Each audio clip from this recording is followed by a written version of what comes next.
Gue bukan Islam, bukan seorang muslimah, tapi lu gak perlu jadi Islam untuk tahu hal ini, terutama perempuan-perempuan, bahwa Islam itu tidak pernah mengajarkan poligami. Tapi kan di kitab kami ada, Kak.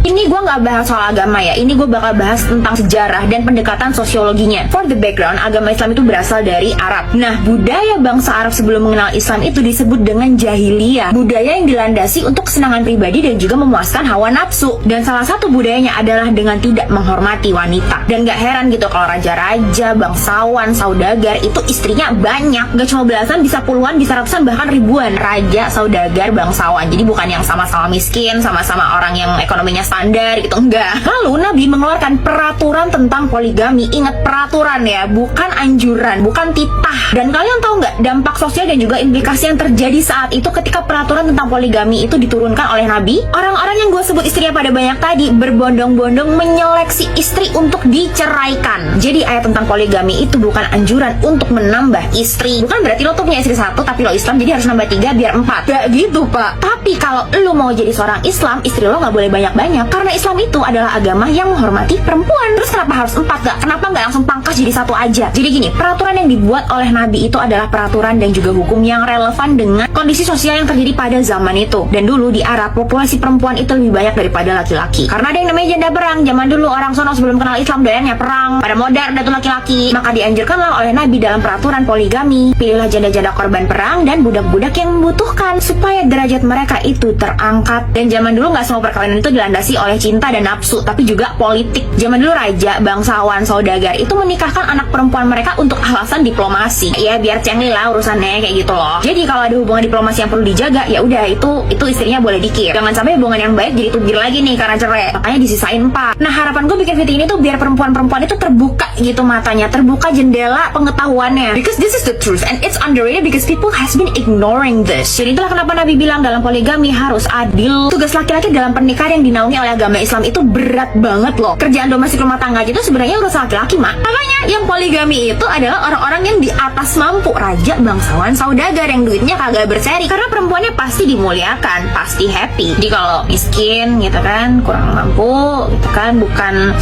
priayi gitu ya istilahnya.